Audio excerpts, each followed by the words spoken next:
बिस्मिल्लाहिर्रहमानिर्रहीम, अस्सलाम वालेकुम। आज हम न्यू चैप्टर शुरू करने जा रहे हैं। एंजाइम 6 चैप्टर है हमारा और बहुत ही मज़ेदार चैप्टर है।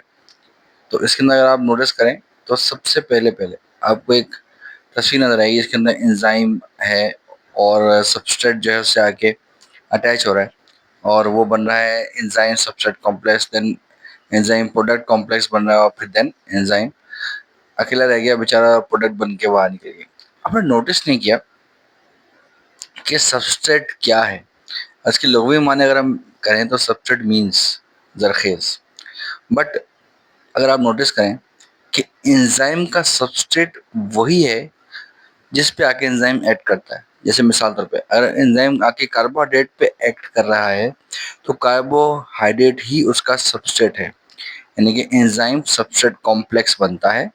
जैसे ही वो एंजाइम सबस्ट्रेट कॉम्प्लेक्स बनता है तो आप ये नोटिस करें आगे की तस्वीर में लिखा हुआ है एंजाइम प्रोडक्ट्स कॉम्प्लेक्स, यानी कि एंजाइम जो एक्ट करने आया था उसने उस कार्बोहाइड्रेट के हिस्से को या चीज़ को या पीस को उस प्रोडक्ट में कन्वर्ट करके आगे कर दिया और फिर एंजाइम खाली हो गया और देन दोबारा उसी कार्बोहाइड्रेट का दूसरा सबसेट आके उससे अटैच हो गया। ठीक है, इसके बारे में हम तफसील से और बात करेंगे। ये याद रखिएगा कि एक कन्फ्यूजन होती है लोगों को कि सबस्ट्रेट क्या होता है, तो वो मैंने आपसे यहाँ पे डिस्कस किया है। ठीक है जी, चलें अब हम बात कर रहे हैं कि life is another name of activity.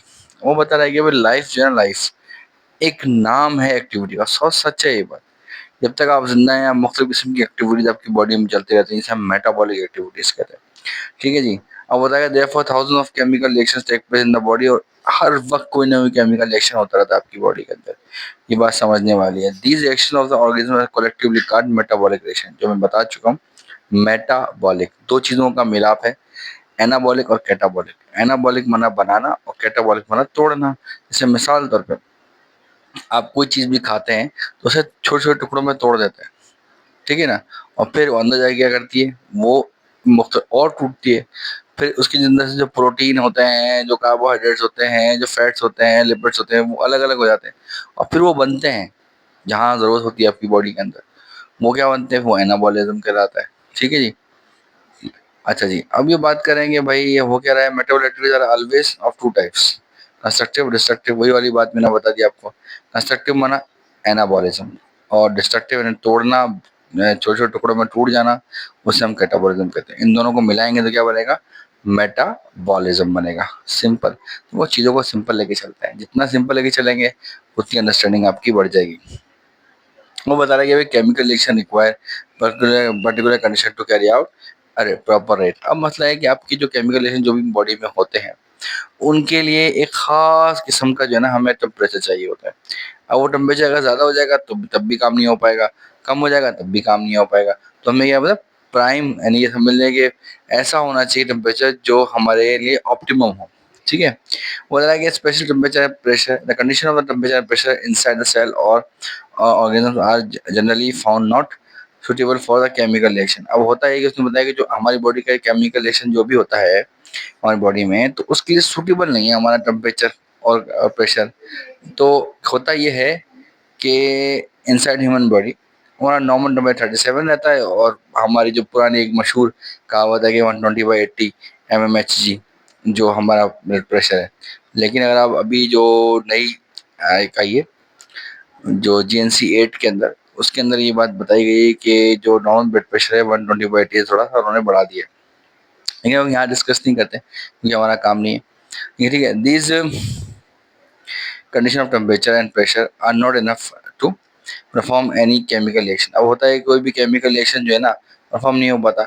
तो बायोकेमिकल रिएक्शन को होने के लिए या मेटाबॉलिक रिएक्शन होने के लिए अब हमें क्या करना पड़ेगा।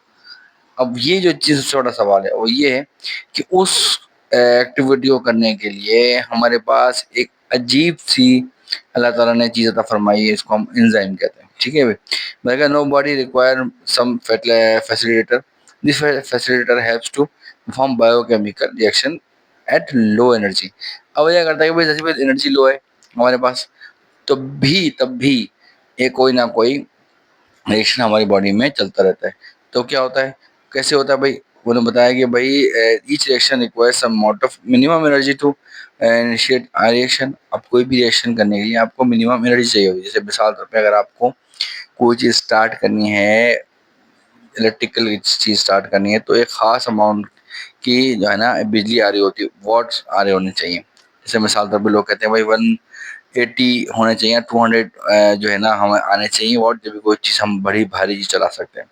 लेकिन अगर ऐसा कुछ हो जाए कि वो जो चीज़ है जो 200 वॉट पे चल रही थी वो 100 पे आ जाए या 50 पे आ जाए, तो हम बहुत कम एनर्जी के अंदर उस रिएक्शन को स्टार्ट कर सकेंगे। और सेम इसी तरीके से उन्होंने यहाँ बताया है, this minimum amount of energy is called activation energy.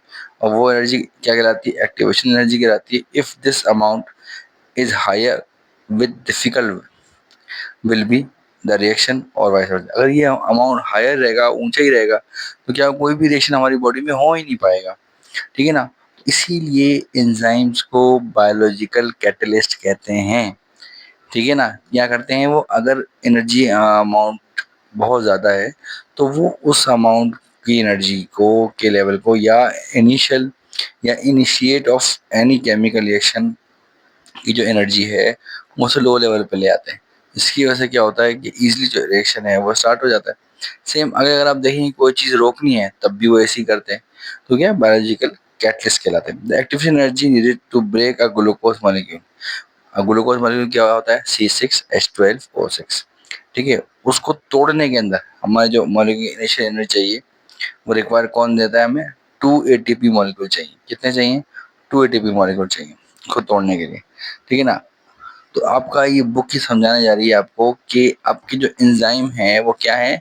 Biological catalyst है। और वो क्या करते हैं? आपके बॉडी के अंदर जो मुख्तलिफ किस्म के केमिकल रिएक्शंस चल रहे हैं उनको अंजाम देते हैं। और कैटलिस्ट होता ही ये है कि कम एनर्जी के अंदर ज़्यादा एफिशिएंसी जो है वो परफॉर्म करें। ठीक है, अब नेक्स्ट वीडियो में अब बात करते हैं।